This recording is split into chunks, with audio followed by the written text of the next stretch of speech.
Narito na naman tayo para sa isang napaka-sweet at nakakakilig na love story nila Kalingap Edu at Ate Viancy. Ulat mo ay aking makilala. Para sa pagpapatuloy ng ating love story ay narito na naman tayo para sa isang chapter ng buhay ni Ate Viancy at Kalingap Edu. Ngayon nga ay tumungo ang Kalingap team sa pinapagawang bahay ni Ate Viancy. Dito nga ay nabigla ang lahat dahil malapit na itong matapos. Sa buong historya kasi ng Kalingap team sa kanilang pagpapabahay ay kay Ate Viancy ang talagang natatangi dahil ito na ang bahay na nagkaroon ng groundbreaking ceremony at ito rin ang bahay na nagkakaroon ng 2 palapag. Kaya one of a kind talaga ang pinagawa nilang bahay kay Ate Viancy at ito na nga ang progress.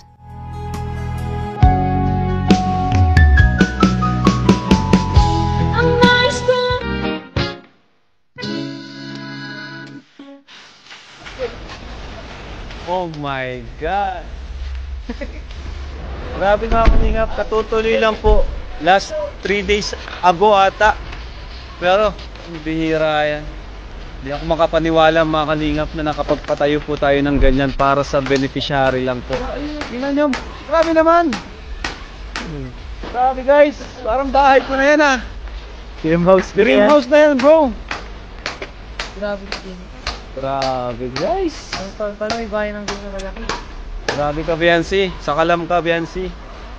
May Edo ka na, may malaking bahay ka pa. OMG. Grabe, thank you kay Lord. Thank you kay Lord. Sobra. Kasi yung imposible ay nagawa niyang posible, no? Kung ako lang, di ko po kaya magpagawa ng ganyan. Salamat din po sa mga sponsors. Thank you so much. Ayan. Sa team, sa K-Boys, syempre kay Kuya Bal. Thank you. Kay Ate Edna Vlog. Grabe mga Kalingap. Di pa tapos ang ribbon cutting, na-amaze na ako. Di pa napipinturahan. Di pa na lalagyan ng tiles. Grabe talaga. Wala akong masabi mga Kalingap. Syempre salamat din sa mga karpentero natin. Kay Super Mac, Super Andoy. Yan, at yung iba pa dyan, nandyan. Salamat din sa kanila. Todo effort nila dito sa pabahay na ito. Dami nangyari, daming pagsubok na nangyari, natigil, nahinto ng I think mga 1 buwan, 3 weeks. Kasi kinapos tayo ng budget, pero this time, may naipon na naman tayo, tuloy na naman po. No, para din po yan sa ano natin, sa legacy ng Kalingap. Habang buhay na po yan, na nakatatak sa Team Kalingap. Konti na lang at talagang mabubuo na ang bahay nila Ate Viancy, kaya ito ay ating naabangan. Samantala habang nandito pa sila sa kanilang dating bahay ay patuloy pa rin talaga ang paghihirap nila, kaya naman hindi na nga sila makapaghintay na makalipat at nangyari na rin iyon soon. Lamunin na yung kanilang lupa dito. Siguro dapat ay makalipat na talaga. Tay!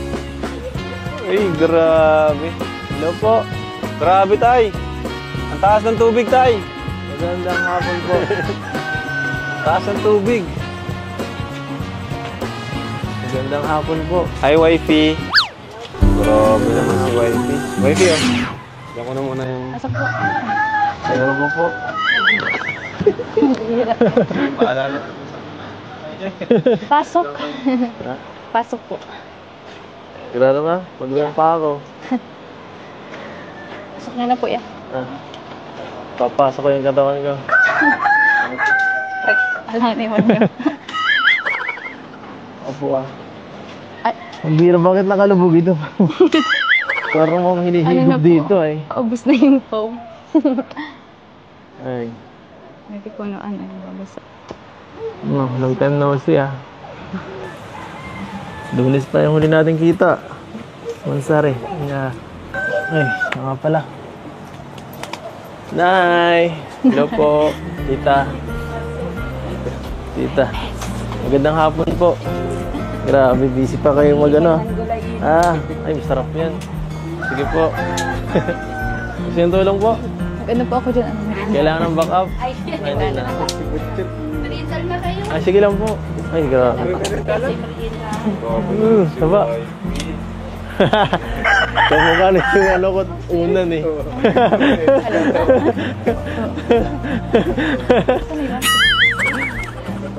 Gawin nyo lang? Gawin nyo lang? Hindi po, kanina po po ako. Nagpasundo po ako at ano. Lakas ng ano ah. Hindi ka natakot dyan? Natatakot. Si Marimar ka nga pala. Talagang napakalapad ng mga ngiti ng dalawang ito dahil matagal na rin silang hindi nagkita. Kaya kahit kakatapos lamang ng bagyo ay talagang happy pa rin si Ate Fiancy na nakita na niya ngayon ulit si Kalingap Edu. Ano kaya ang dahilan kung bakit siya pumunta? kita mahal. Nay! Hello po, tita. Tita. Magandang hapon po. Grabe, busy pa kayo mag ano. Ay, masarap yan. Sige po. Gusto yung tulong po? Ano po ako dyan? Kailangan ng backup? Ay, hindi na. Ay, sige lang po. Ay, grabe. Saba. Kamukha na yung ano ko unan eh.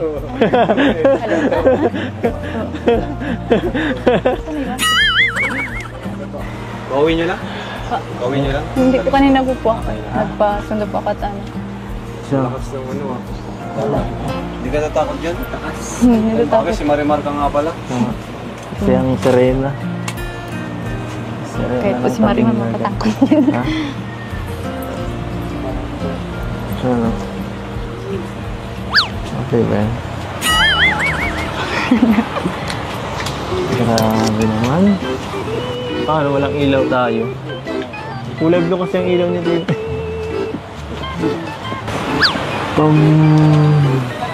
Ano? Ano? Ay. Mamaya may mga dala kami dito para sa'yo. May mga pasalubong. Baka ano ka na eh. Baka namimiss mo na mag-unbox eh. Namimiss mo na mag-unbox? Kahit wala po kayong dala. Tatampo ka na eh. Pambira.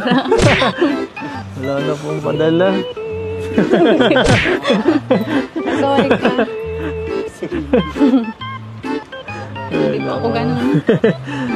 Sige, Wala kayong dala, ayos lang. Kahit wala. Kahit ako lang. Kahit ikaw lang. Joke lang. Joke lang.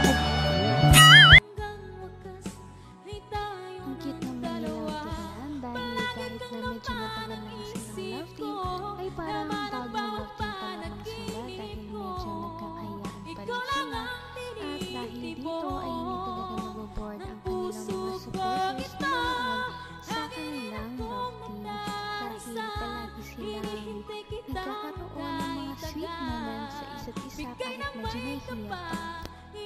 Abot kamay na kita. Hoy.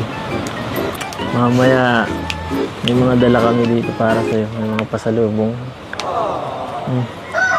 Baka ano ka na eh. Baka namimiss mo na mag-unbox eh. Namimiss mo na mag-unbox? Kahit wala po kayong dala, Tatampo ka na eh. Pambira. Wala na pong padala. Sorry ka. Hindi po ako ganun. Sige, Wala kayong dala, ayos lang. kahit wala. Kahit ako lang. Kahit ikaw lang. Joke lang. Joke lang. Puro ka joke. Tutuhanin mo naman.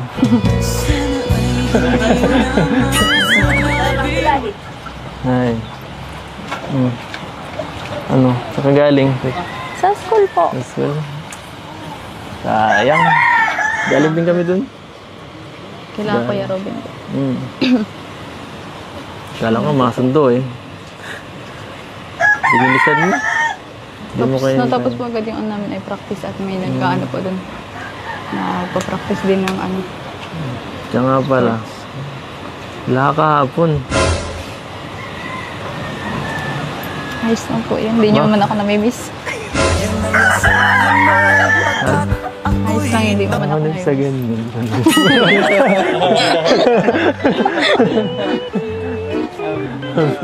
Ano?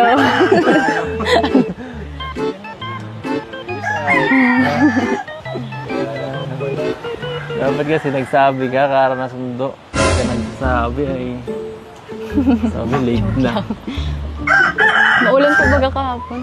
Kutsi naman ako.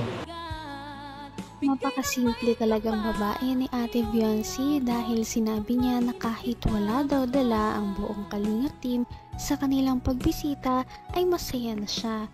Kaya naman ang mga ganitong tao ay talaga namang masayang pagpalain. Kaya ang makikita na natin ang mga binigay ng Kalingap team sa kanila sa susunod nating video. Napaka-sweet talaga nila at napakabait ng tambalang ito kaya maraming sumusuporta. Kaya naman sana ipatuloy natin silang suportahan at mahalin si Viancy, si Kalingap Edu at ang Kalingap team. Yan lamang at maraming salamat sa panonood. Abangan natin kung magkakatuluyan ba talaga si Kalingap Edu at Viancy. Hanggang sa muli! Bye! Ngayon'y abot